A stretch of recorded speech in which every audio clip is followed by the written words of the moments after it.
अहमेतं पुरुषं महान्तम् आदित्यवर्णं तमसः परस्तात् तमेव विदित्वा अतिमृत्युमेति नान्यः पन्था विद्यते अनाय नान्यः पन्था विद्यते अनाय। ఓం శాంతి శాంతి శాంతి ఓం. సత్యార్థ ప్రకాశము అధ్యాత్మ సత్సంగానికి వచ్చేసినటువంటి వారందరికీ నమస్తే, స్వాగతం, సుస్వాగతం. ఓం నమస్తే ఆచార్య, సర్వే నమః. నమస్తే ఆచార్య. నమస్తే. సత్యార్థ ప్రకాశము దశమ సముల్లాసము. ఓం ఆచార్య మహోదయ. ఓం మహోదయ, అక్రియ ధ్యానం అని చెప్తున్నాం. పూర్వాభ్యాస కక్షలో మనము ప్రాణాయామ మంత్రంలో నాలుగో ప్రాణాయామము స్తంభవృత్తి ప్రాణాయామం. ఇది ఉండడం, తీసుకోకపోవడము, తీసుకోకుండా ఉండడం, మరి ఇది కూడా ఒక క్రియనే కదా ఆచార్య గారు? దీన్ని ఏ విధంగా చూడాలి? మరి తీసుకోకుండా ఉండడము లేకపోతే తీసుకోవడము, ఇది కూడా చేయకుండా ఉండడం కూడా ఒక క్రియనే కదా? చేయకుండా ఉండడం కూడా క్రియనే. చేయకుండా ఉండడము క్రియ అని అంటే, ఇప్పుడు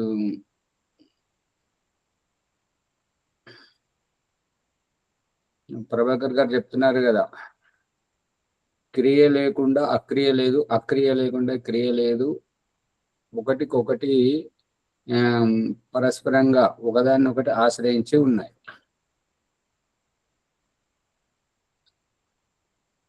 క్రియ చేసే వ్యక్తి, అక్రియ చేసే వ్యక్తి స్థితి ఈ అక్రియ యొక్క సారాంశం. అంటే సాక్షిభూతంగా ఉండడం, చేయాలని చేయకూడదని ఏది లేకుండా తటస్థంగా ఉండడం, అటువంటి స్థితి. అప్పుడు దీని సారాంశం ఏంటంటే, దేహం అవసరం లేదు, ఈ జీవితం అవసరం లేదు. ఈ జీవితం ఉన్నప్పుడు క్రియ, దేహం ఉన్నప్పుడు క్రియ. క్రియ ఎవరి కోసం? దేహం కోసం. దేహాన్ని కాపాడుకోవాలి. దేహ నిమిత్తకంగానే క్రియలు, ఆత్మ నిమిత్తకంగా క్రియలేవి ఉండవు.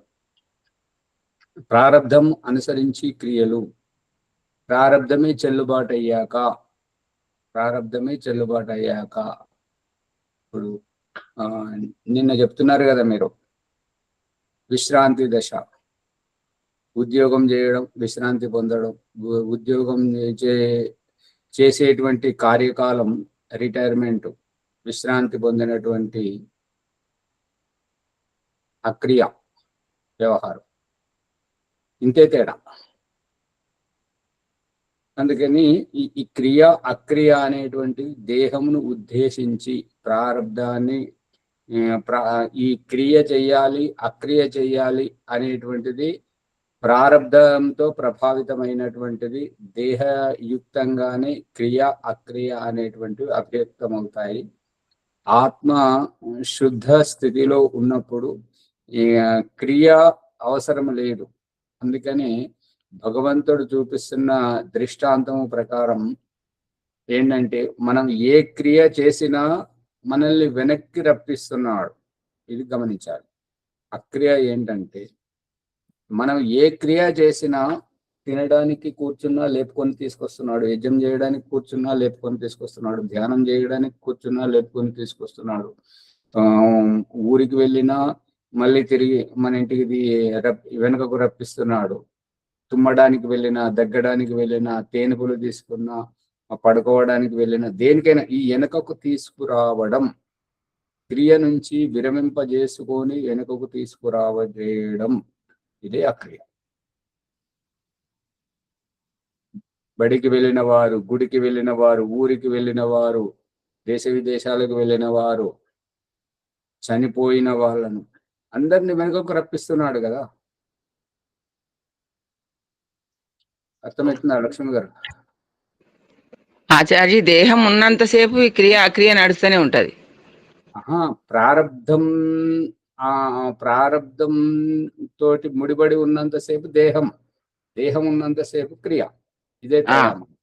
అవును ఆచార్య ప్రారబ్ధం అనేటువంటిది చెల్లుబాటు అయిన తర్వాత దేహంతో ప్రయోజనం లేదు. కాబట్టి మన ఋషిమునులు దయానంద సరస్వతి దేహమును కదిలించకుండా ధ్యాన స్థితిలో కూర్చుండి ఆత్మను మేలుకొల్పి ఆత్మచేత అది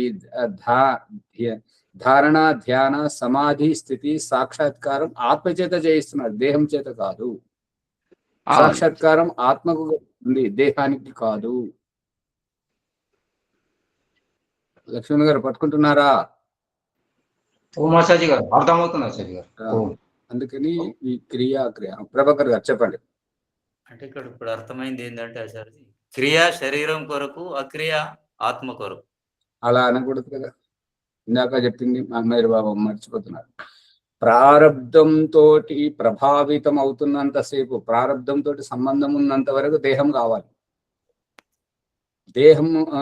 దేహంతో సంబంధం ఉన్నంత వరకు క్రియ చేయాలి, క్రియ అక్రియ. ఇప్పుడు ప్రభాకర్ గారు ఆత్మకు సంబంధించి అని అనడం సరైంది కాదా ఆచార్య? ఏది? అక్రియ అనేది ఆత్మకు సంబంధించింది, క్రియ శరీరానికి సంబంధించింది అని ఇందాక మీరు చెప్పారు కదా, పూర్వాభ్యాసంలో ఏమన్నారంటే క్రియ వెనకాలే అక్రియ, అక్రియ వెనకాలే క్రియ, క్రియ అక్రియ ఒకదానికొకటి ముడిపడి ఉన్నాయి. అవును. క్రియ లేకపోతే అక్రియ లేదు, అక్రియ లేకపోతే క్రియ లేదు. అవును. మరి దాని సారాంశం ఏంటి చెప్పండి? రెండిటికి అవినాభావ సంబంధం. ఇప్పుడు రెండుకి అవినాభావ సంబంధం ఉన్నది అని అన్నప్పుడు ఈ రెండిటి వెనుక ఇంకొకరు ఉన్నారు, వారి మనస్థితి ఏంటి? రెండిటి వెనుక ఇంకొకరు అంటే చేసేవారు, అది అక్కడ క్రియ. ఇప్పుడు విసర్జన గురించి తినడానికి, తాగడానికి, యజ్ఞం చేయడానికి, ఉపాసన ధ్యానం చేయడానికి ఎవరు వెళ్తున్నారు? ఎవరు ముగించుకొని లేచి వస్తున్నారు? చేసేవాళ్ళు. అంతే, ఆత్మతత్వం. ధన్యవాదాలు.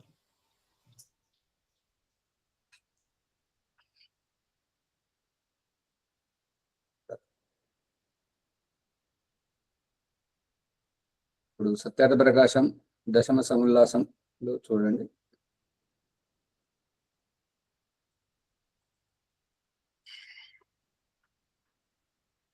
ఇరవై 222 పుటలో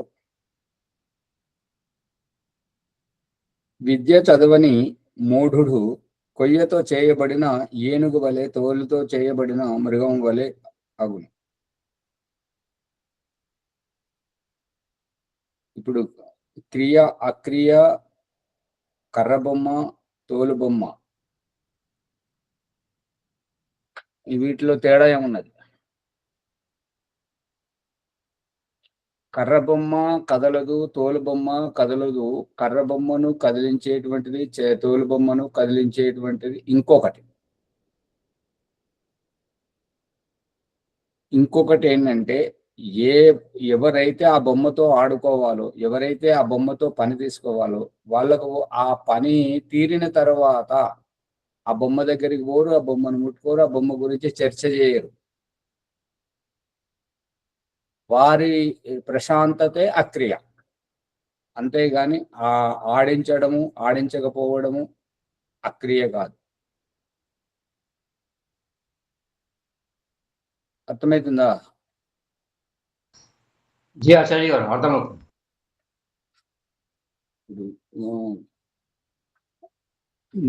నీళ్లు దాహం. దాహం లేకపోతే నీళ్ళ యొక్క ప్రయోజనం ఏంటి? ఆకలి లేకపోతే అన్నం యొక్క ప్రయోజనం ఏంటి? తినడం తినకుండడం వేరు. ఆకలే లేకపోతే పతంజలి మహర్షి చెప్తున్నటువంటిది ఏంటి? కంఠకూపే క్షుత్ పిపాస నివృత్తి. కంఠకూపం, ఆకలి దప్పికలు నివృత్తి చేస్తే తినేటువంటి స్థితి, తినకూడని స్థితి, తాగేటువంటి స్థితి, తాగకూడని స్థితి, ఈ రెండు లేవు కదా. అవునాచార్య గారు. అది అక్రియ. భీమరావు గారు ఏమైనా చెప్పాలా? పారే నీరు క్రియ, ఆపేయడం అక్రియ. అలాగే మన మనసులో ధారాపాతంగా పోయే క్రియలు, మానసిక క్రియలు దాన్ని జయించడం అక్రియ.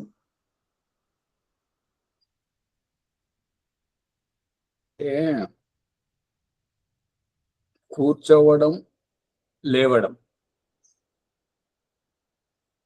నడవడం, కూర్చోవడం, పడుకోవడం, లేవడం,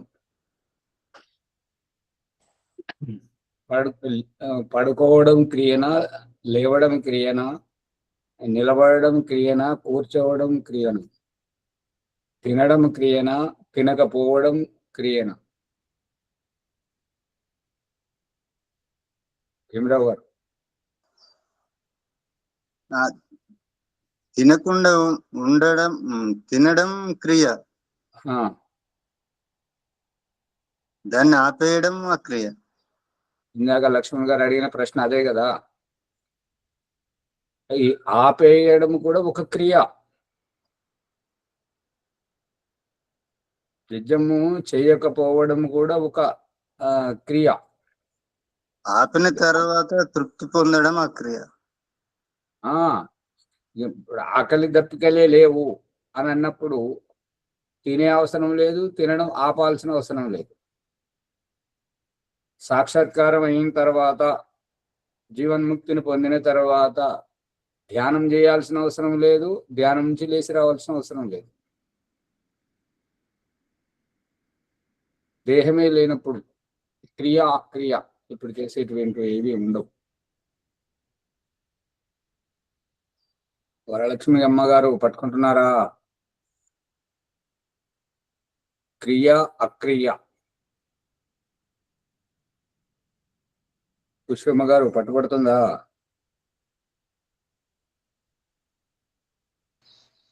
మాచాజీ గారు, అబ్బక్షో వాయుభక్ష అని ధ్యానంలో ఎటువంటి ఈ స్థూల పదార్థం తీసుకోకుండా వాయువును తీసుకుంటూ ధ్యానం చేయాలి అని మహర్షి పతంజలి గారు చెప్పారు. అలా ధ్యానంలో కూర్చుండడం వల్ల మనకు ఎటువంటి ఆటంకం లేకుండా నిరంతర ధ్యాన స్థితిలో ఉండగలుగుతామని చెప్పేసి మనం తెలుసుకోగలిగినాం. మరి అలా ఎన్ని రోజుల వరకు, ఎన్ని మాసాల వరకు వారు ఆ ధ్యాన స్థితిలో ఉండగలుగుతారు చదివి? పూర్వాభ్యాసమును బట్టి, అభ్యాస స్థితిని బట్టి ఉండడం జరుగుతుంటది. అందుకని దయానంద సరస్వతి చెప్తున్నటువంటిది ఏంటంటే, ప్రాణాయామ ప్రక్రియలో కూడా తక్కువలో తక్కువ 3 నిమిషాల నుంచి మొదలుకొని ఎంత ఎక్కువసేపు ఆపగలుగుతారో దాన్ని బట్టి ఉంటుంటది. ఆ ప్రక్రియ ఆపాలి. ప్రాణాయామం ఎంత ఎక్కువగా ఆపితే ఈ ఊపిరితిత్తుల గదులు అనేటువంటివి శుభ్రం అవుతాయి. ఎంత ఆ ఊపిరితిత్తుల ఆ గదులను శుభ్రం చేసుకుంటే అంత ప్రాణవాయువు నిలకడగా ఉంటుంటుంది. ఎంత ప్రాణవాయువు నిలకడగా ఉంటే మనకు శ్వాస తీసుకోవలసినటువంటి అవసరము ఉండదు. అదే స్తంభవృత్తి యొక్క అభిప్రాయం.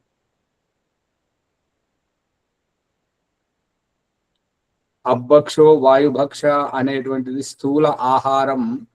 స్థూల ఆహారం ఎప్పుడు అవసరము అని అంటే దేహం అవసరం ఉన్నప్పుడు. పతంజలి మహర్షి పోలుస్తున్నటువంటిది ఏంటంటే, దేహ స్థితి నుంచి దేహాతీత స్థితిని అనుభూతి కల్పింపజేయడమే అపభక్షో వాయుభక్ష అని, ఈ యొక్క దేహం నుండి సంబంధము విడనాడ చేయడము. ఇప్పుడు మన శారీరక బరువు ఎంతైతే ఉంటుంటుందో విమానము లేస్తున్నప్పుడు, విమానంలో ప్రయాణం చేసేవారు విమానము లేస్తున్నప్పుడు, విమానము దిగుతున్నప్పుడు మన శరీర బరువు ఏమైనా తగ్గుతుందా? ఏం తగ్గదు ఆచార్య గారు, బరువు అంతే ఉంటుంది. మళ్ళీ ఇంకొకటి, నీళ్ళల్లో నడుస్తున్నప్పుడు పరిగెడుతున్నప్పుడు, మనం భూమి మీద పరిగెడుతున్నప్పుడు నడుస్తున్నప్పుడు మన శరీర బరువు ఏమైనా తగ్గుతుందా? ఏం తగ్గదు ఆచార్య గారు. తగ్గనప్పుడు నీళ్ళల్లో లేపేటువంటి బరువు, నీళ్ళల్లో ఎంత పెద్ద రాయినైతే లేపుతామో అది భూమి మీద లేపలేము. ఎందుకు? ఇంకొకటి, విమానములో దిగుతున్నప్పుడు మన శరీర బరువు మనకు తెలుస్తుంటది, కానీ లేస్తున్నప్పుడు తెలుస్తుంటది. దిగుతున్నప్పుడు ఎవరు విమానం ఎక్కిన వాళ్ళు లేరా? నీళ్ళల్లోనైతే ఈదడం నడవడం చేసిన వాళ్ళు ఉన్నారు కదా. భీమరావు గారు మాట్లాడారు. నీటిలో తేలికైతుంది ఆచార్య. అది ఆ అనుభూతిని తీసుకురావాలని పతంజలి మహర్షి అపభక్షో వాయుభక్ష ఈ స్థితికి తీసుకొస్తున్నాడు. స్థూలాహారం నుంచి స్థూలాహార రహితం, వాయువు స్థితి నుంచి ఈ స్థూల వాయు రహితం. ఇప్పుడు ఎంతమందికి తెలుసు, గర్భములో నిరంతరంగా ఈ గర్భనాళం ద్వారా శ్వాస తీసుకునేటువంటి శిశువు గర్భం నుంచి బయటకు వచ్చిన తర్వాత శ్వాస లేకుండా, అంటే బొడ్డు తాడు కోసి ముక్కు శుభ్రం చేసే వరకు శ్వాస లేకుండా ఆగుతాడు. గమనించారా? ఏం ఊరికే కూర్చుంటారు, కెమెరాలు బంద్ చేసుకుంటుంటారు.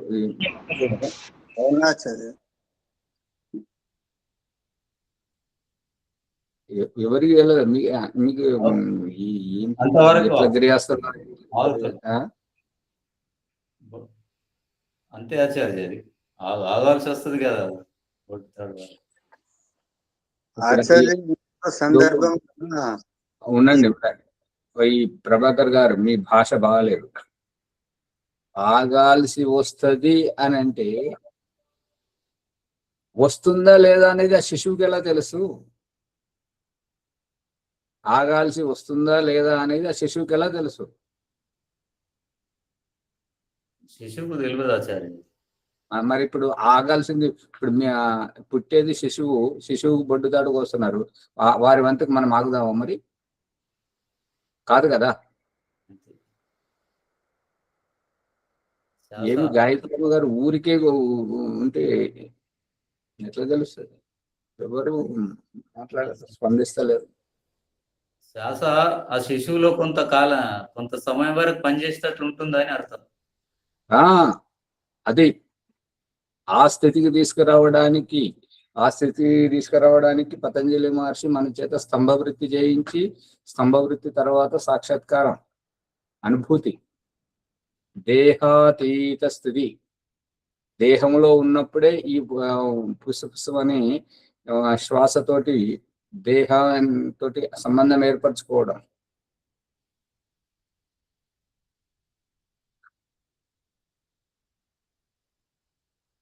కృష్ణమూర్తి గారు యాదికి వచ్చినప్పుడు రావడం వల్ల విషయం పట్టుబడదు. రోజు వస్తేనే విషయం పట్టుబడుతుంది. గోడకు మేకు దిగ్గొడుతున్నప్పుడు దెబ్బ మీద దెబ్బ పడుతుంటేనే నిరంతరంగా లోపలికి ఎట్లయితే దిగుతుంటుందో, విషయం అనేటువంటిది నిరంతరంగా వింటుంటేనే గంభీరత్వం, దాని యొక్క అంతరార్థం అర్థమవుతుంటది. చెప్పండి ప్రభాకర్ గారు. శ్వాస అనేది దేహానికే అవసరం, శరీరానికే శ్వాస అవసరం. ఇప్పుడు ప్రభాకర్ గారు, మీ భాష బాగాలేదు. బండి నడుపుతారు కానీ అర్థం చేసుకోలేకపోతున్నారు. బండికి పెట్రోల్ అవసరం, గాలి అవసరం, కానీ మీరు ఇంట్లో ఉన్నప్పుడు దానికి గాలి కొట్టించడం, పెట్రోల్ పోయించడం చేస్తారా? కాదు కదా. మన మన అవసరం మన గమ్యానికి చేరుకోవాలంటే దాంట్లో పెట్రోల్ పోయాలి. పెట్రోల్ పోస్తేనే అది నడుస్తుంది. అది నడిస్తేనే మనం ముందుకు పోతాం. అదే ఇక్కడ దేహానికి అవసరమే, కానీ దేహం ఎవరి కోసం?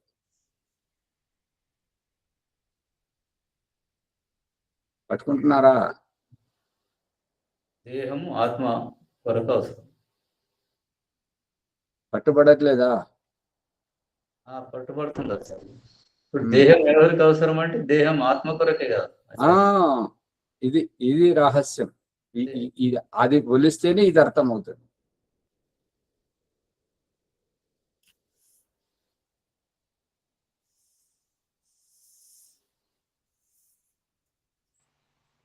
అంటే ఆచార్య గారు, మనము పూర్వాభ్యాసంలో ప్రాణాయామం ఎంత ఎక్కువసేపు ప్రాణాయామం చేసి దాన్ని అభ్యాసం చేస్తే మనం ధ్యాన స్థితిలో అంత ఎక్కువసేపు ఉండగలుగుతామని అర్థమవుతుంది. అంతే ఆచార్య? అంతే కదా. అందుకే దయానంద సరస్వతి మనకు ఆరంభంలో నేర్పించేటప్పుడు ఏమంటారు అంటే తక్కువలో తక్కువ 3 సార్లు, ఎక్కువలో ఎక్కువ 21 సారి అని చెప్పేసి చెప్తున్నాడు కదా, పెంచుతున్నాడు కదా. ఓం ఓం ధన్యవాదాలు ఆచార్య మాకు.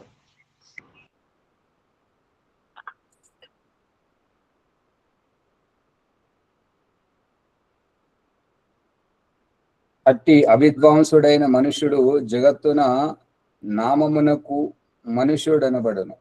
అంటే వాళ్ళ పేరుకే మనుషులు అనబడతారు, కానీ వాళ్ళు కీలు బొమ్మల్లాగా కూర్చుండమంటే కూర్చోవడం, లేవమంటే లేవడం, వాళ్ళు చెప్పింది మాత్రమే చేస్తారు, స్వతహా ఏమీ చెయ్యరు అనేటువంటిది అభిప్రాయం. కాబట్టి విద్య చదివి విద్వాంసుడు ధర్మాత్ముడునై నిర్వైరముతో మన సమస్త ప్రాణుల కళ్యాణము ఉపదేశింపవలయును. విద్య నేర్స్తే జ్ఞానవంతుడు అవుతాడు, విద్యావంతుడు అవుతూ ఉంటాడు. ఆ విద్య నేర్చిన వాడు విద్వాంసుడు ధర్మాత్ముడు కూడా కావాలి. ధర్మాత్ముడైన వాడు నిర్వైరం అంటే విరోధం లేకుండా అటువంటి ఆ విధంగా సమస్త ప్రాణుల కళ్యాణం అంటే అన్ని ప్రాణులకు మేలు చేయాలి అనేటువంటిది అభిప్రాయం. ఇప్పుడు మనుష్య సమాజం, పశుపక్షుల సమాజం, క్రిమి కీటకాల సమాజం ఏది బాగుంది?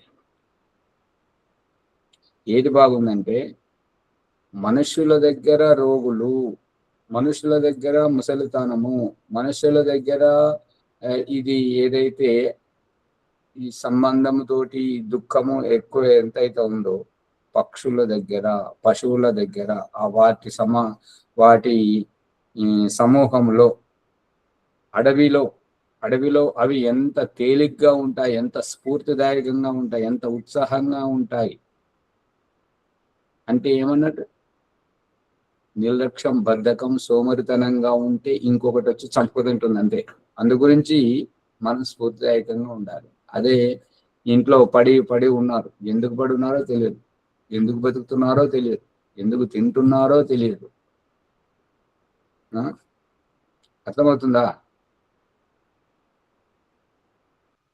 జీ ఆచార్య గారు, అర్థమవుతుంది. జీవితం విలువ తెలియనటువంటి వారి విషయం ఇది.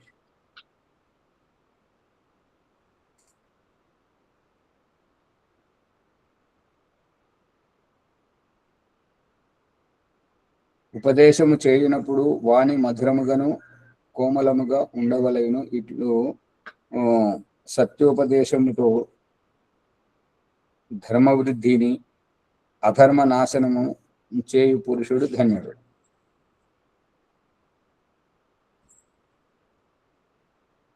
కపటం ఉండరాదు. అధర్మం ఎప్పుడు నాశనం అవుతూనే ఉండాలి, ధర్మం మాత్రమే వృద్ధి అవుతుండాలి. ప్రభాకర్ గారు, ఈ ధర్మం యొక్క ప్రయోజనం ఏంటి? అధర్మం యొక్క ప్రయోజనం ఏంటిది? అధర్మం పెరిగితే ఏం ప్రయోజనము? ధర్మం పెరిగితే ఏం ప్రయోజనము? సూర్యప్రకాష్ గారు ఏది మాట్లాడారు, ఊరికే కూర్చుంటే. బాలరాజు గారు నిద్ర వస్తుంది మరి. అధర్మం వల్ల ఎవరికి ప్రయోజనం? ధర్మం వల్ల ఎవరికి ప్రయోజనం? అధర్మం వల్ల కష్టాలు ఆచార్య. ఇప్పుడు ఏమొస్తుంది ప్రశ్న? భీమరావు గారు ప్రశ్నను వినాలి ముందు.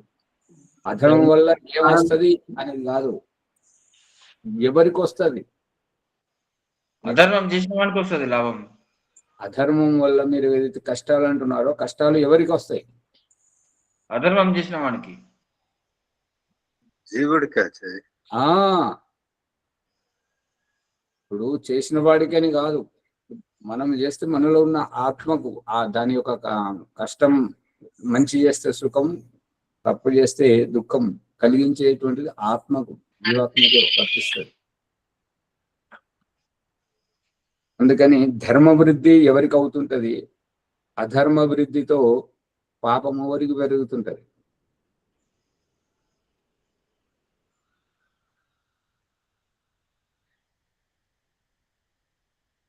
శ్రీనివాస్ గారు సూటిగా పట్టుకుంటలేరు. ఎవడు చేస్తే వాడికి కాదు, ఆత్మకు ఈ భాష రావాలి. ప్రతి మాటలో ఆత్మ అభివ్యక్తం అవుతుందా లేదా, అది తెలుసుకుంటే మనకు ఆత్మిక ఉన్నతి జరుగుతుంటది. నిత్యము స్నానము చేయుచు వస్త్రములను, అన్నపానములను, స్థానమును శుద్ధముగా ఉంచుకొనవలెను. ఏలయనగా ఇవి శుద్ధముగా ఉండుటచే చిత్తశుద్ధియు ఆరోగ్యమును కలిగి పురుషార్థం అధికమగును. మలమును దుర్గంధమును దూరమగునట్లు శుద్ధి చేయవలెను. ఇప్పుడు ఒక అమ్మగారు ఫోన్ చేసి అంటున్నారు, నాకు రోజు విరోచనం మలం వస్తుందండి, ఏమంటున్నదంటే పలసగానే వస్తున్నది, పెరుగులాగా వస్తున్నది, నాకే ఏమి అనారోగ్యం లేదు కదా అని అంటుంది. మరి ఎందుకు వచ్చిందమ్మా సందేహము అని అంటే, డాక్టర్ దగ్గరికి పోతే నువ్వు నీరసంగా ఉంటున్నావు, బలహీనంగా ఉంటున్నావు, నువ్వు తిన్నది వంట పడతలేదు అని చెప్పాడు అంటున్నారు.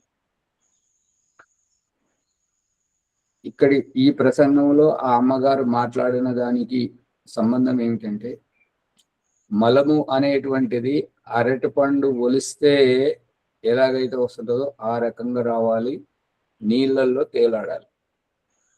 అప్పుడు మనం తిన్నది మనకు వంట పడుతున్నట్టుగా, మనం పూర్ణ ఆరోగ్యంగా ఉన్నట్టుగా.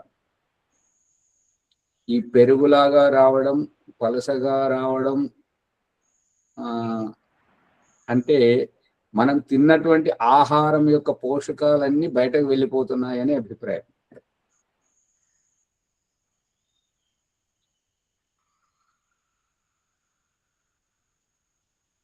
ఇప్పుడు దయానంద సరస్వతి మలము ఎంత త్యాగం చేయమంటున్నాడు అంటే, దుర్గంధము పోవాలి అంతవరకే గాని దుర్గంధము రాని మలమును కూడా మనం త్యాగం చేస్తున్నాము అంటే, పోషక విలువలను బయటకు, తిన్నటువంటి దాన్ని బయటకు విసర్జింపజేయడం.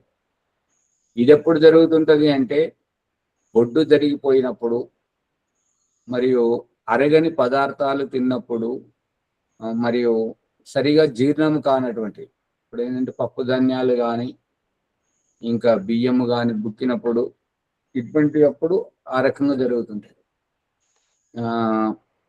విసర్జనకు పోయినప్పుడు అక్కల చెక్కలు ముక్కలుగా వెళుతుంటే అది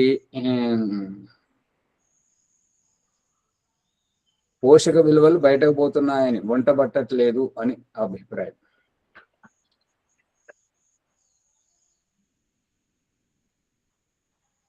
ఎవరికైతే ఈ యొక్క ఆహారము వంట పడుతుంటుందో వారికి తృప్తిగా, నిద్ర వచ్చిన వారికే వంట పడుతుంటది.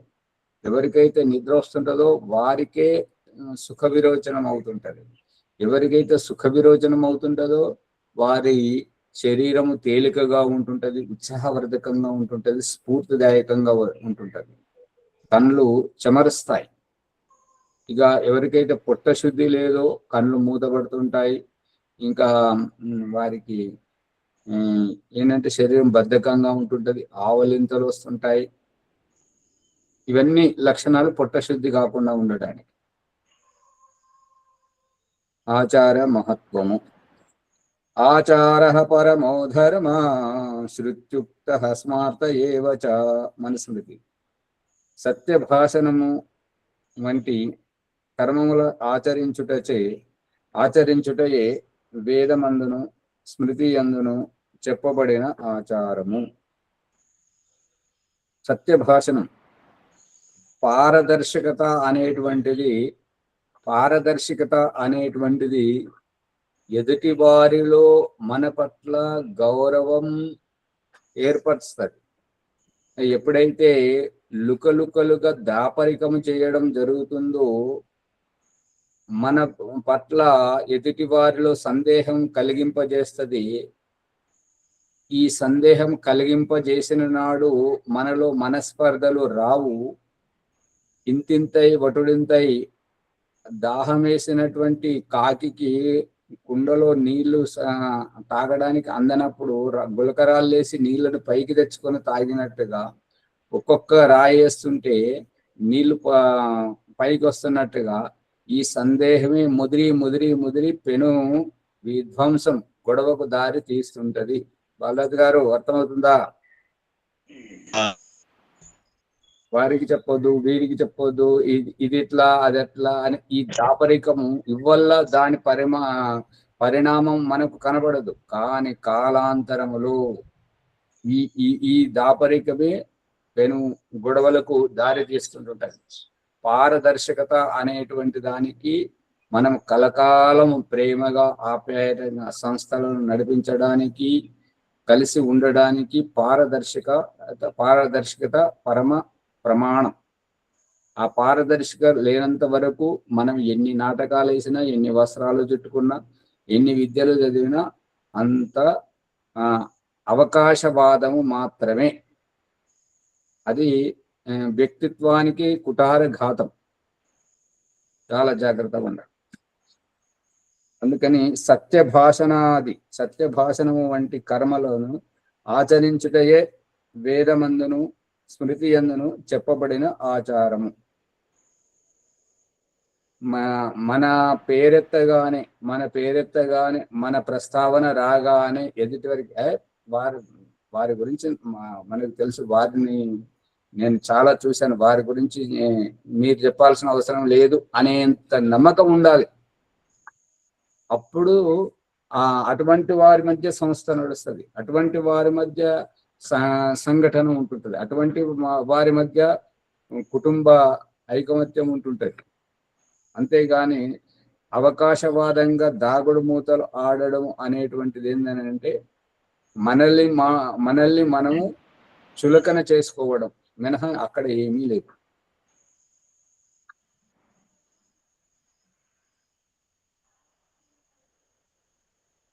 మానవధీహి పితరం మూతమాతరం. యజుర్వేదం 16వ అధ్యాయము 15వ మంత్రం. ఆచార్య ఉపనయమానో బ్రహ్మచారిణం ఇచ్చతే. అథర్వవేద బ్రహ్మచర్య సూక్తం. మాతృదేవో భవ, పితృదేవో భవ, ఆచార్య దేవో భవ, అతిథి దేవో భవ. తైత్తరీయారణ్యకం.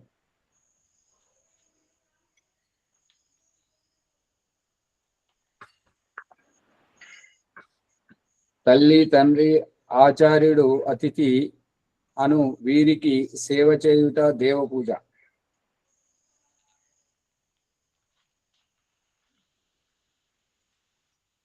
అర్థమవుతుందా? జీ ఆచార్య గారు అర్థమవుతుంది ఆచార్య గారు. అర్థమవుతుంది ఆచార్య.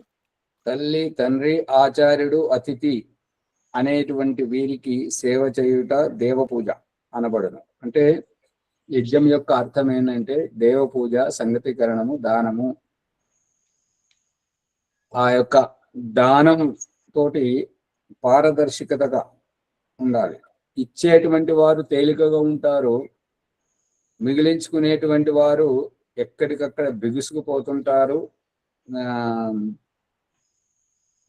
దూరం ఉండడానికి ప్రయత్నం చేస్తారు వ్యవహారంలో. గమనించారా? గమనించాం ఆచార్య.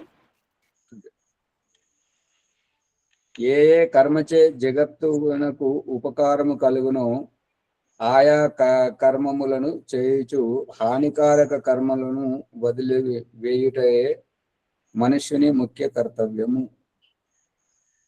దేవుడా, వీరు మాట్లాడతలేరు కాబట్టి వీళ్ళ దగ్గరికి దొంగలను, నమ్మక ద్రోహులను అందరినీ పంపించి వీళ్ళ కళ్ళు తెరిపించు. అంతేనా ప్రభాకర్ గారు?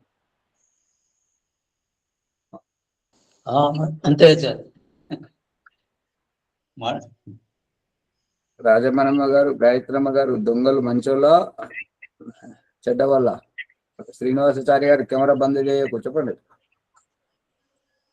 కళ్ళు తెరిపిస్తుంటారు దొంగలు, జాగ్రత్తగా ఉండమని. వాళ్ళు మన పట్ల మంచివారా చెడ్డవారా? నమ్మక ద్రోహం చేసేవారు, దొంగతనం చేసేవారు. చెడ్డవారు ఆచార్య. వారు అమ్మగారు, గాయత్రమ్మ గారు, ఎందుకు చెడ్డవారు చెప్పండి. ఇతరుల సొమ్ము దొంగిలిస్తారు కాబట్టి చెడ్డవాడు అసలు. గాయత్రమ్మ గారు చెప్తారంట, చెప్పండి అమ్మగారు. అదే ఆచార్య, ఇతర సొమ్ము వాళ్ళు తీసుకుంటారు కాబట్టి. అమ్మగారు ఎంత వెనకబడిపోయారు, ఇద్దరు. శ్రీనివాస్ గారు చెప్తారు, చెప్పండి. అంటే మనకు కూడా కళ్ళు తెరిపిస్తారు, వాళ్ళకు కూడా చేసినందుకు అదే ఉంటది కదా ఆచార్య, నమ్మకం ఉండదు కదా. మన కళ్ళు మనం జాగ్రత్త కొరకు చేస్తారు కానీ మన వస్తువు పోయిందని బాధ. శ్రీనివాస్ గారు చెప్పండి. మనం కష్టపడి సంపాదించుకున్న దాన్ని అక్రమంగా దోసుకుంటారు కాబట్టి వాళ్ళు చెడ్డవాళ్ళు. ప్రభాకర్ గారు ఎందుకు మంచివారో చెప్పండి. వారు ఉన్నారని మనము జాగ్రత్తగా ఉంటాం అన్నట్టు. కాదు, వాళ్ళు మన అజాగ్రత్తని వాళ్ళు గుర్తు చేస్తున్నారు. ఇది అసలైన రహస్యం. అమ్మగారు, ప్రభాకర్ గారు, శ్రీనివాస్ గారు చెప్పారు. ఇది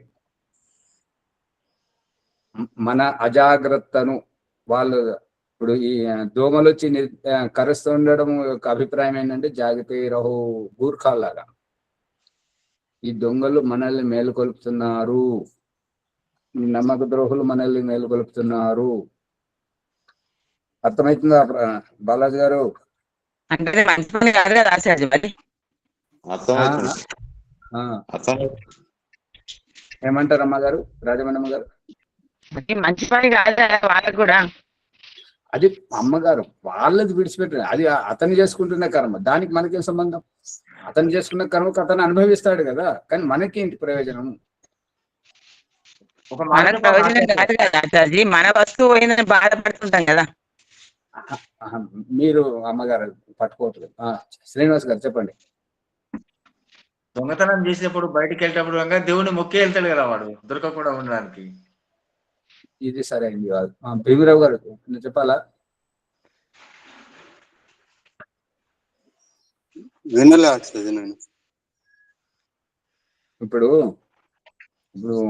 మాట్లాడుతూ ఓం ప్రకాశం ముక్కును ఇట్లా అనుకుంటున్నాడు, మీరు కూడా కాళ్ళు చేతులు కదిలిస్తున్నారు. దాని యొక్క అభిప్రాయం ఏంటి? అక్కడ అసువిధ ఉన్నది, దాన్ని సువిధాజనకంగా చేసుకోవడం. ఈ దొంగవాడు ఏం చేస్తున్నాడు? మనము మైమర్చిపోతున్నాము, అజాగ్రత్తగా ఉన్నాము కాబట్టి మన అజాగ్రత్తను అతను సొమ్ము చేసుకుంటున్నాడు. పోగొట్టుకున్న మనం మళ్ళీ ఇంకొకసారి ఆ అజాగ్రత్తను పాటించం కదా, ఇంతే. మనల్ని జాగ్రత్త పరుస్తున్నాడు. మనకు పరుస్తుంది కానీ ఆచార్య కరెక్ట్ కాదు కదా అది కరెక్ట్ కాదు కదా, వ్యవహారం కరెక్ట్ కాదు కదా. మన జాగృతి పడడానికి వాడు చేయడం కాదు, మన వస్తువు అయిందని బాధ వానికి వాడు చేసే పని కరెక్ట్ కాదు కదా. అమ్మగారు, ఈ భాష బాలేదు. దేవుడు ఏమంటున్నాడు అంటే మనల్ని మేల్కొల్పడం, స్ఫూర్తిదాయకంగా చేయడం, చైతన్యవంతులను చేయడమే ఈ జన్మ యొక్క ఉద్దేశం. మనమంతా జ్ఞానవంతులము, చైతన్యవంతులం అయితే మనకి ఈ కర్మలు ఎందుకు, ఈ జన్మ ఎందుకు, ఈ దుఃఖాలు ఎందుకు, ఇవన్నీ ఎందుకు అమ్మగారు?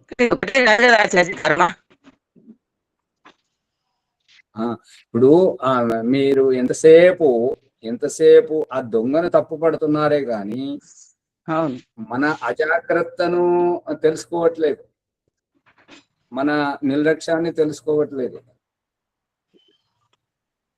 మన అజాగ్రత్త నిర్లక్ష్యాన్ని వాళ్ళు హెచ్చరిస్తున్నారు అంతవరకే. ఈ వస్తువు పోతుంది పోనివ్వండి, వస్తువు ముఖ్యం కాదు. మీరు ఇహపరలోకంలో చూసుంటారు, ఓం ప్రకాష్ చెప్తున్నటువంటిది ఏంటంటే, ఇప్పుడు అవ్యావహారికమైనటువంటి వ్యవహారం ఒకటి సమాజంలో జరుగుతున్నది, చాలా జాగ్రత్తగా వినండి. ఇహపరలోకంలో పుస్తకంలో ఓం ప్రకాశ్ రాసి కూడా చెప్పాడు, మీ దృష్టికి వచ్చిందో లేదో. అవ్యావహారికమైనటువంటి వ్యవహారం ఏం జరుగుతుంది అని అంటే, స్త్రీలు సెల్ ఫోన్ను కానీ డబ్బులను కానీ ఎక్కడ పెట్టుకుంటారు?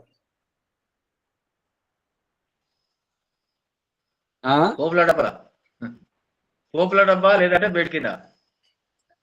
ఎవరు చెప్పరా? వారు ఈ యొక్క మా ఏంటంటే పై వస్త్రంలో పెట్టుకుంటారు. అంటే అవునా, చిన్న చిన్న చిన్న ఫోన్లు పెట్టుకుంటారు. అవును, చిన్న ఫోన్లు పెట్టుకుంటారు.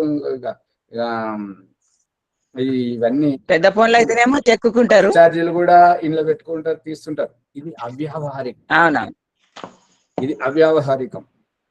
మరి వ్యవహారం ఇప్పుడు వాళ్ళ దానివల్ల ఏంటంటే, ఇదిగో ఇక్కడ చూడండి, ఇక్కడ చూడండి అని చెప్పేసి ఎదుటి వారిని దృష్టిని ఆకర్షింపజేసేటువంటిది.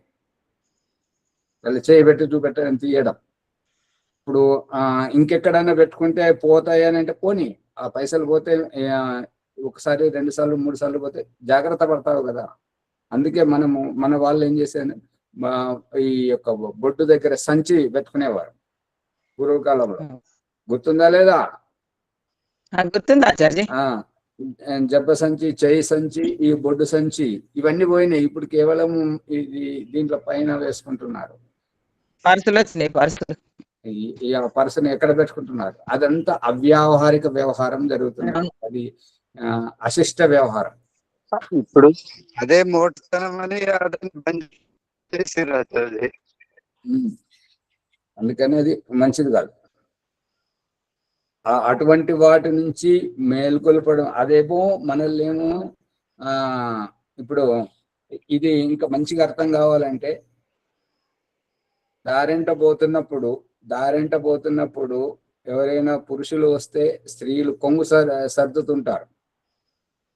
దీని అభిప్రాయం ఏంటి? ఇది అవ్యావహారికం, అశిష్టత.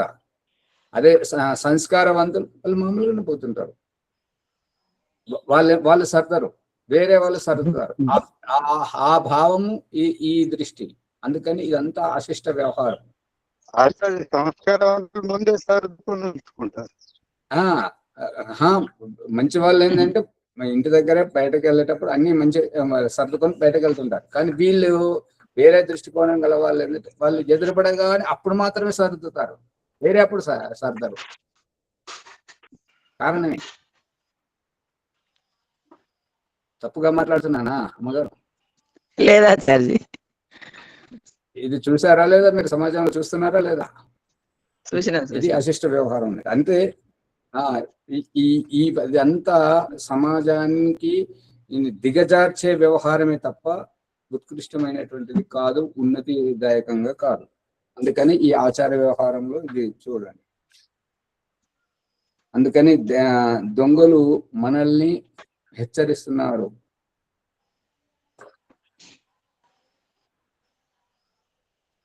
ఈ దేవ పూజ, తల్లి, తండ్రి, ఆచార్యుడు, అతిథి అనేటువంటి వీరికి సేవ చేయుట దేవ పూజ అనబడును. ఏ కర్మచే జగత్తునకు ఉపకారము కలుగునో ఆయా కర్మములను చేయుచు హానికారక కర్మములను వదిలివేయుటయే మనుష్యుని ముఖ్య కర్తవ్యము.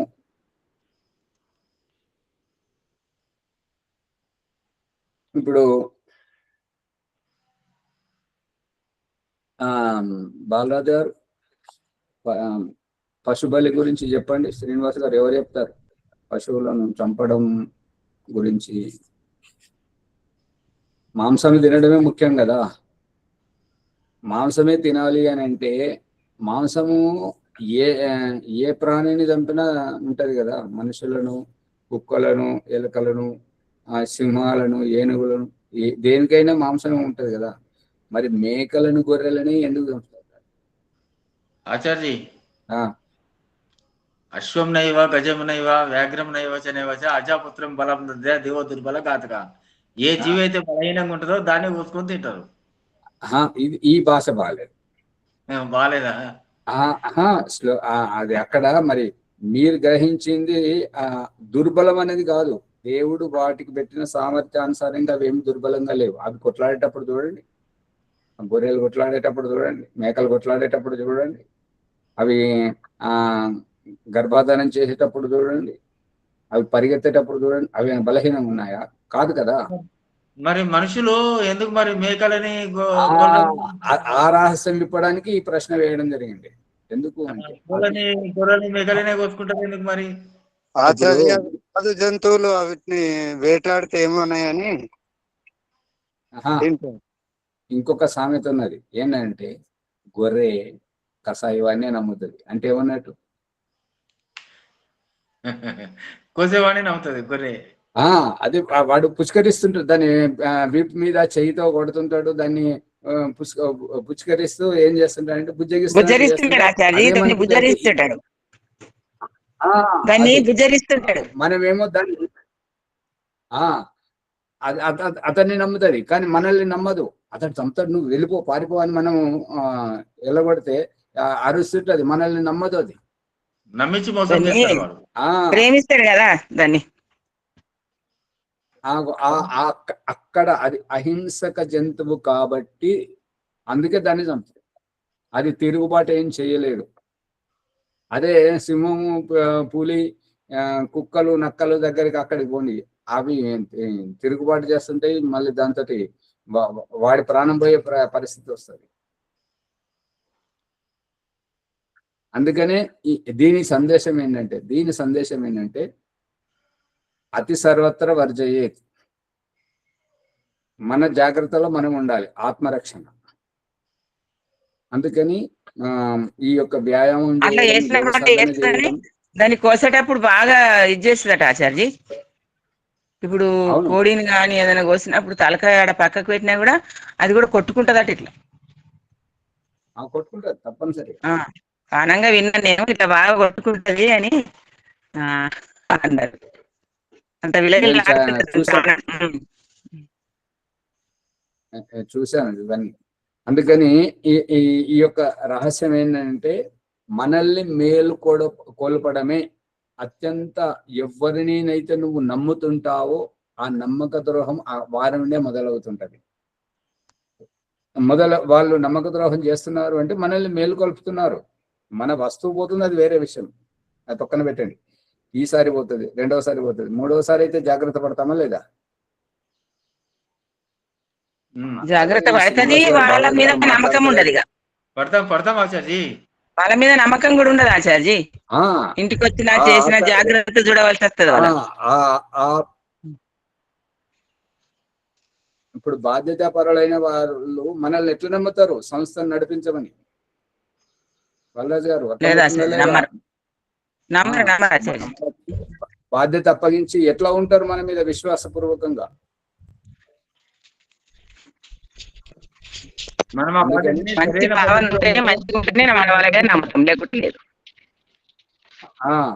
ఇక ఇప్పుడు శ్రీనివాసాచారి గారి విషయానికి వస్తే వారు గుర్తించలేకపోతున్నారు. ఆశ్రమంలో ఉంటే విలువ ఎట్లా పెరుగుతుంటది, ఇంటిలో ఉంటే విలువ ఎట్లా పెరుగుతుంటది, సమాజంలో తిరిగితే ఎట్లా ఉంటుంటది, గురువు పక్కన ఉంటే ఎట్లుంటుంటది, గురుకులంలో ఉంటే ఎట్లుంటుంటది, ఇది గుర్తించలేకపోతున్నారు శ్రీనివాసాచారి గారు. అంతేనా శ్రీనివాసాచారి గారు? అదే కరెక్ట్. ఇది ఈ ఆచార వ్యవహారాన్ని దయానంద సరస్వతి ఒలిచి చెప్తున్నాడు ఇక్కడ. మన ఆచారం, మనం ఇంట్లో ఉంటే మనం అంత ఎవరు పట్టించుకోరు. ఆశ్రమంలో ఉంటున్నావు అంటే, గురువు దగ్గర ఉంటున్నాము అని అంటే, నువ్వు నేర్చుకోకపో, నేర్చుకుంటే నువ్వే గొప్పవాడివి అవుతావు. నేర్చుకోలేకపోతే ఆ సంసర్గంతో కూడా నీ మార్పు వస్తుంది. ఆశ్రమంలో అటువంటి విలువలు ఉంటాయి, గురువు దగ్గర అటువంటి ఉంటుంటాయి, శాస్త్రం దగ్గర అటువంటి ఉంటాయి. ఇప్పుడు మీరు ఆన్లైన్లో రాలేకపోయారు అనుకోండి, మామూలుగా ఉంటే మీకు ఏం తెలిసి వస్తున్నది కాబట్టి ఇవన్నీ తెలుస్తున్నాయి కదా. అంతే, ప్రతి ఒక్కరికి అంతే. దయానంద సరస్వతి మనల్ని, మన మీద పేరుకుపోయినటువంటి అజ్ఞానాన్ని ఒలిసి తీసి మనల్ని పవిత్రం చేస్తున్నాడు. ఆచార్జీ, ఈరోజు పౌర్ణమి, మరి ఎవరు సిద్ధంగా లేరు కదా. ఈ చాలా రోజులు అవుతుంది. ఎప్పుడు ఈ బాలాజీ గారు మర్చిపోయారు, అది పాలు తీసుకోండి అంటే కూడా ఇక్కడ మర్చిపోయారు. మిగతా వాళ్ళంతా ఎవ్వరు యజ్ఞం చేయడానికి సిద్ధంగా ఎవరు ఉన్నారు? పుష్పమ్మ నేనున్నా. గారు, రాజమణమ్మ గారు. కొద్దిగా ఆలస్యంగా ఉందా సార్? మరి అందరూ ఆలస్యంగా ఉంది, మీరు ఒక్కరే ఉన్నారు శ్రీనివాస్ గారు. నేను తయారే ఉన్నా, అన్ని పెట్టుకొని తయారున్నా. రాజమణమ్మ గారు నవ్వుతున్నారు, ప్రభాకర్ గారు మాట్లాడరు, వరలక్ష్మమ్మ గారు వెనుక తగ్గుతున్నారు. ఇప్పుడు సిద్ధంగా ఉంటలేరు ఆన్లైన్ లో. ఒక్కసారి ఏమో ఉన్నా అంతే. మరి ఎక్కడన్నా ఉంటే సౌకర్యం లేదు, ఇంటి దగ్గర ఉంటే నల్లాలు వస్తాయి. సరే సరే. అమ్మగారు మీ దయానంద్ గారు వస్తలేరు, బల్లా దయానంద్. యజ్ఞం కొంచెం ఆలస్యం ఉంది ఆచార్య, ఆలస్యంగా ఉంటుంది. ఏమో మరి ఆచార్జీ నిన్న రాలేదా? వచ్చినా మరి. మొన్న కూడా రానట్టున్నారు.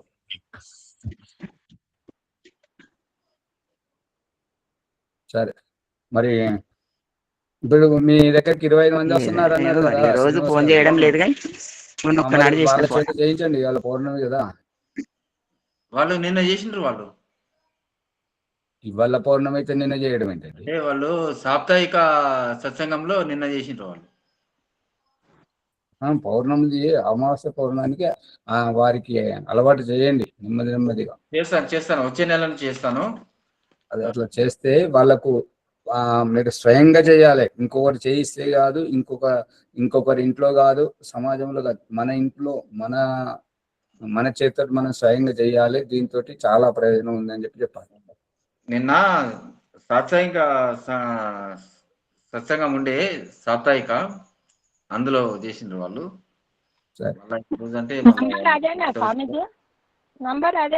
ఏంటమ్మా? అవునవును, అదే నంబర్. ప్రభాకర్ గారు ముందుకు తీసుకెళ్ళండి, సమయం చాలా దాటిపోయింది, సమయం వైపు దృష్టి పెట్టట్లేదు. 6 దాటి.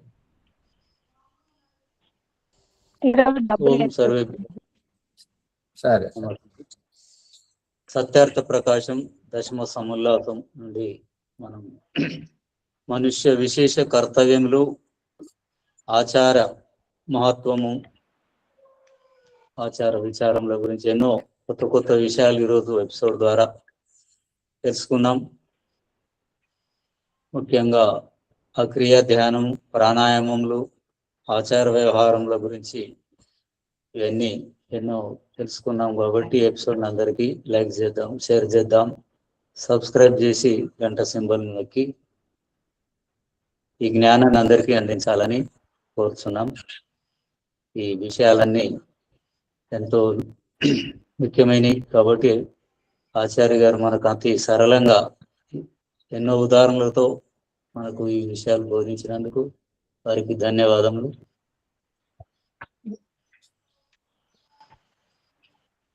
ఇంకేమైనా దీంట్లో సందేహాలు ఉంటే కామెంట్ బాక్స్ లో ప్రశ్నల రూపంలో రాసి అత్యధిక జ్ఞానాన్ని పొందగలరని మనం ఈరోజు వైదిక సంధ్య లక్ష్మణ్ గారు చేయిస్తారు.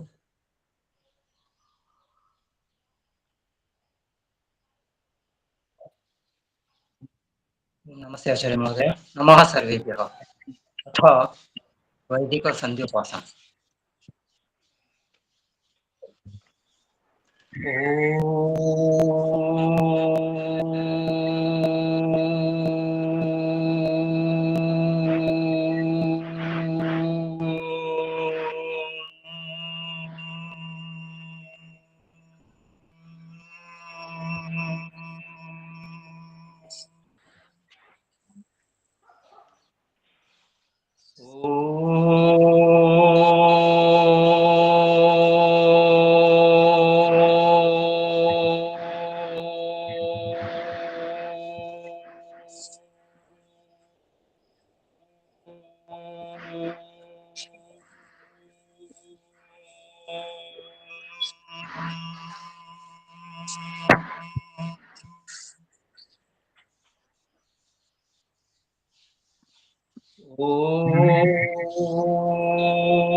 సంధ్యాయోగ బ్రహ్మ సాక్షాత్కారం విద్వాంస ఆచార్యుల పరిశీలనార్థం పుట్టబోయే శిశువు ఆత్మభావం. ఓం అమృతోపస్తరణమసి స్వాహ. ఓ అమృత స్వరూప, నా కోసం ఉపస్తరణంగా పరుచుకున్నావా స్వామి, ధన్యుడను ధన్యురాలను. ఓం అమృత అపిధానమసి స్వాహ. ఓ అమృత స్వరూప, నా ఆత్మరక్షణకై ఆకాశ దుప్పటిపై ఆవరించావా స్వామి, ధన్యుడను. ఓం సత్యం యశః శ్రీర్మై శ్రీ శ్రేతాం స్వాహ. ఓ పరమేశ్వర, సత్యం, యశస్సు, ధనైశ్వర్యాలు మరియు బుద్ధి నన్ను ఆశ్రయించి నాలో ఉండునుగాక. గర్భంలో ఊపిరితో పాటు శిశువు యొక్క ఆకలి దప్పికలు అమ్మ చూసుకునేది. ఇప్పుడు గర్భం నుండి బయటకు వచ్చాక అమ్మతో కలిపిన ఆ పేగుబంధాన్ని సైతం తెంచనైనది. శిశువు అభ్యర్థన ఆచరణ మంత్ర ప్రకరణం. ఓం శన్నో దేవీరభీష్టయా ఆపో భవంతు పీతయే శయ్యోరభిస్రవంతు నః. ఓ దివ్య స్వరూప, ఇష్టపూర్వకంగా సేవించే యోగ్య జలస్రావములను నాకు అందుబాటులో స్రవింపజేయుము స్వామి. ఈశ్వర ఉవాచ తథాస్తు. అదిగో అమ్మ దగ్గరికి వెళ్ళి కమ్మని స్తన్యపానం చేయుము. అంగస్పర్శ ప్రకరణము. జీవాత్మ, ఓ పరమేశ్వర, నాకు తల్లి తండ్రి మరియు ఆత్మీయుల సాన్నిధ్యపు పునర్జన్మను ప్రసాదించుము స్వామి.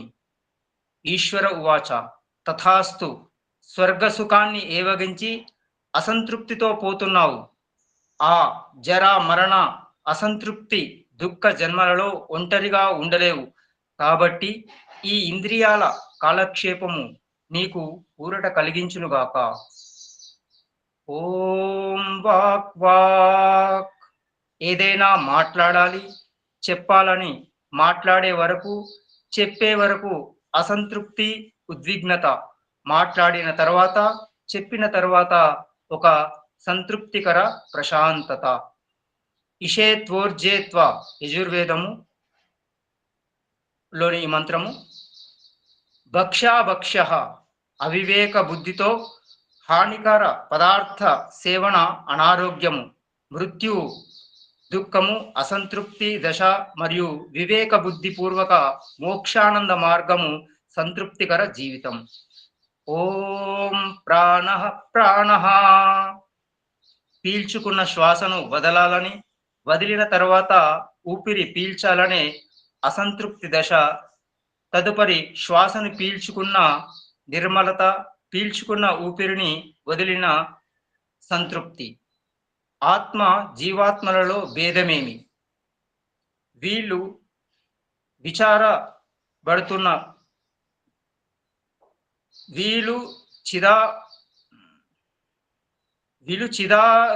రుజత్ను దీర్ఘ చిదింద్ర వహ్నిభిః అవింద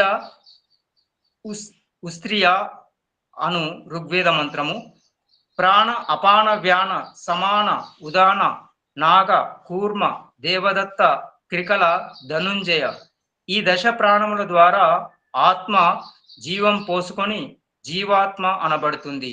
అంటే దేహంలో అనే ప్రాణముల ద్వారా జీవాత్మ సక్రియంగా ఉంటుంది.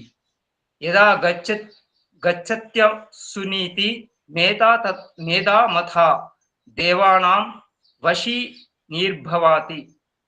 ఋగ్వేద మంత్రము. ఓం చక్షుశ్చక్షుః. ఇదేంటి అదేంటి, ఇందులో ఏముంది అందులో ఏముందని ప్రతిదీ చూడాలనే అసంతృప్తి జీవితం. చూసిన తర్వాత సంతృప్తి, మనశ్శాంతి. ఏదైనా తన వరకు వస్తే గాని తత్వం బోధపడదు.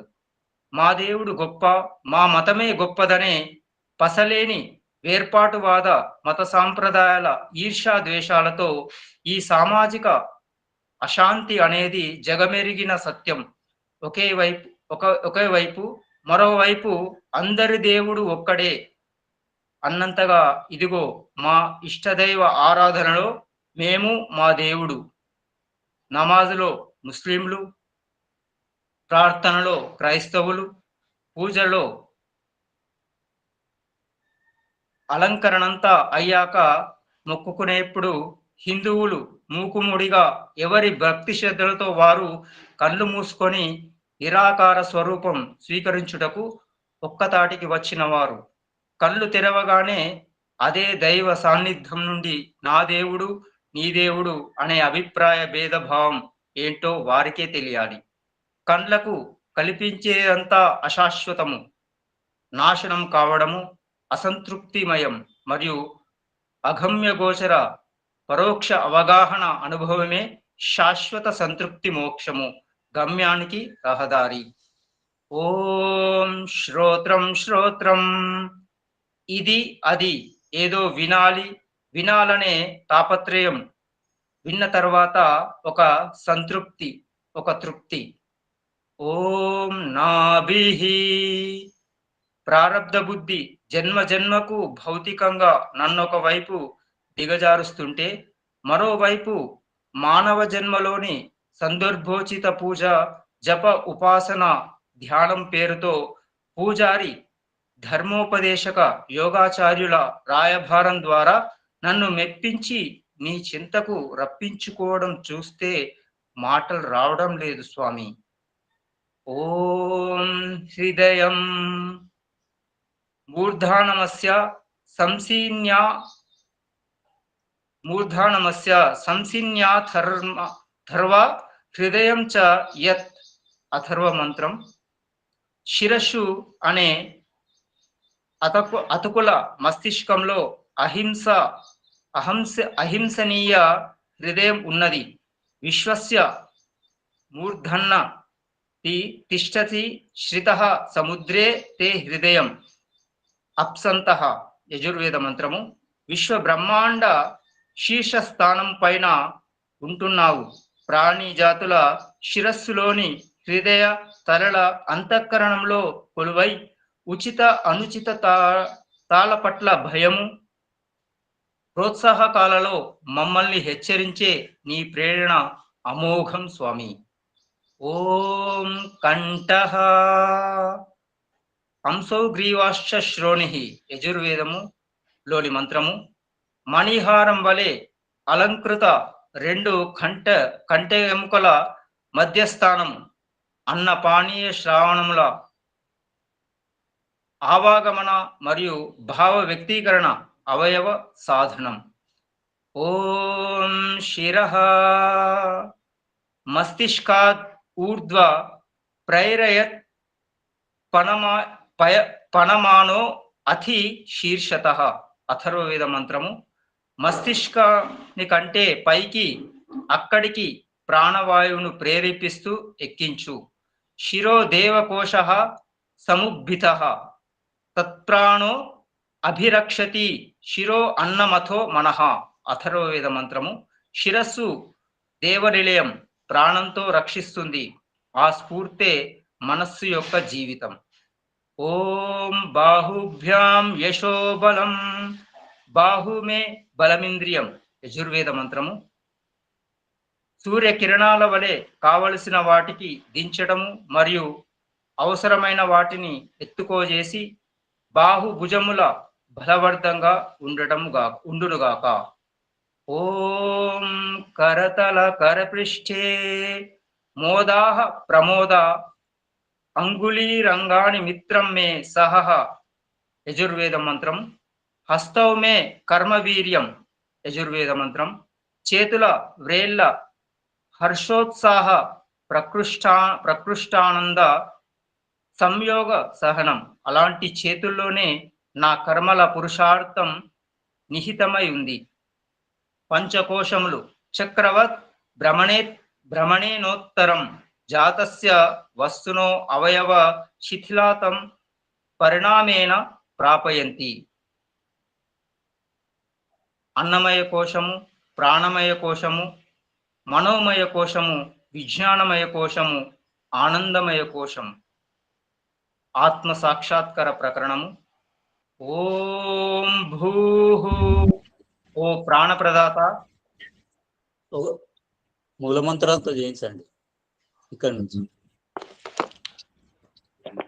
ఓం భూః ఓం భువః ఓం స్వః ఓం మహః ఓం జనః ఓం తపః ఓం సత్యం. అథ అఘమర్షణ ప్రకరణం.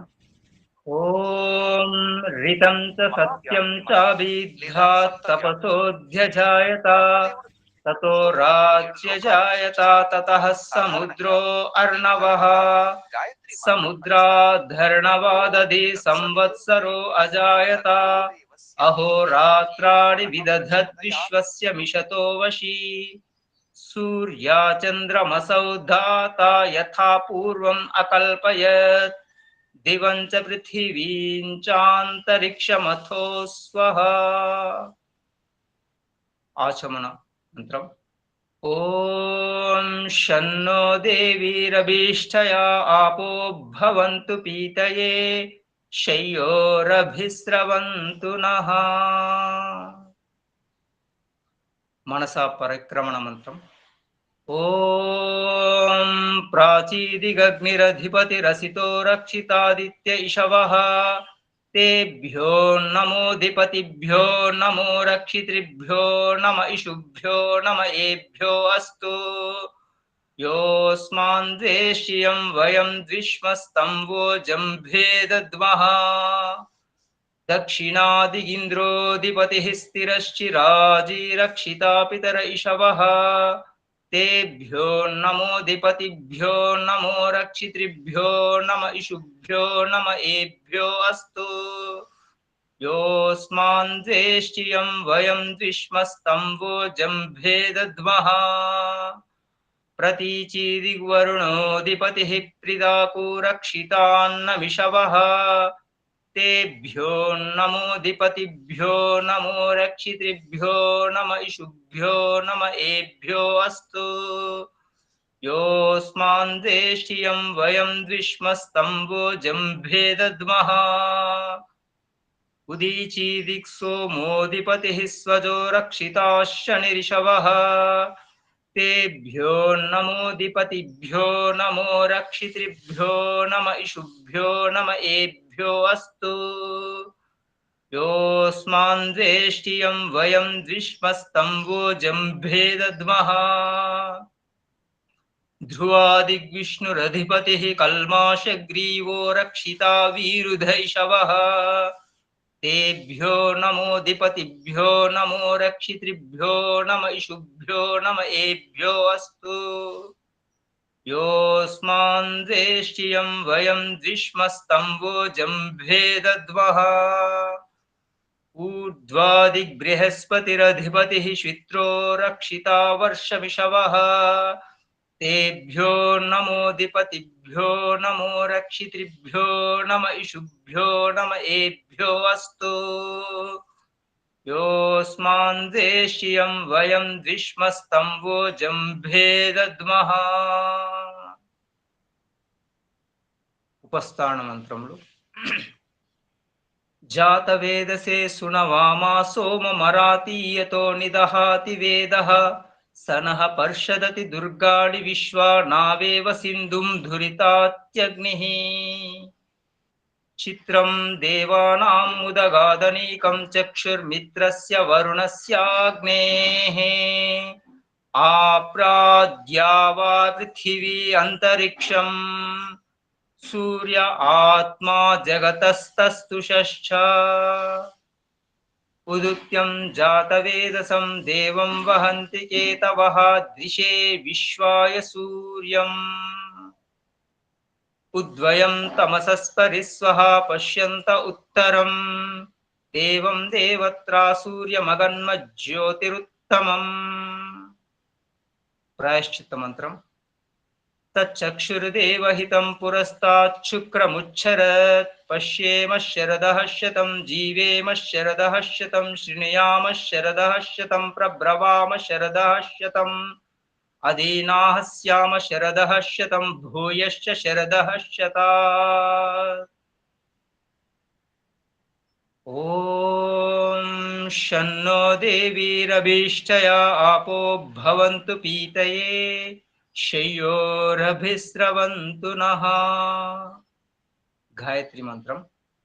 ॐ भूर्भुवस्वः तत्सवितुर्वरेण्यं भर्गो देवस्य धीमहि धियो यो नः प्रचोदयात्। సమర్పణము. ఓ పరమేశ్వర, మీ అనంత కృప వలన మేము చేస్తున్నటువంటి ఈ జప ఉపాసనాది కర్మల ద్వారా ధర్మార్థ కామ మోక్షములు అనేడి చతుర్విధ పురుషార్థములు అతి శీఘ్రంగా ఈ జన్మలోనే మేము పొందినట్లు మమ్ములను అనుగ్రహింపుము ప్రభు. నమస్కార మంత్రం. ఓం నమః శంభవాయ చ మయోభవాయ చ నమః శంకరాయ చ మయస్కరాయ చ నమః శివాయ చ శివతరాయ చ. ఓం శన్నో దేవీరవిష్టయా ఆపో భవంతు పీతయే శయ్యోరభిస్రవంతు నః. ఓం శాంతి శాంతి శాంతి.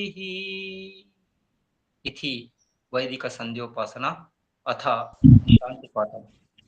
ఓం ద్యౌః శాంతి అంతరిక్షం శాంతి పృథివీ శాంతి ఆపః శాంతి ఓషధయః శాంతిర్ वनस्पतय शांतिर्विश्वे देवाः शांतिर्ब्रह्म शांतिः सर्वं शांतिः शांतिरेव शांतिः सामा शांतिरेधि. ओम शांति शांति शांतिः. ओम नमस्ते आचार्य महोदय. नमः सर्वेभ्यः. ओम ओम नमस्ते आचार्य सर्वेभ्यो नमः. ओम नमस्ते आचार्य सर्वेभ्यो नमः. ఓం నమస్తే ఆచార్య, సర్వేభ్యో నమో నమః.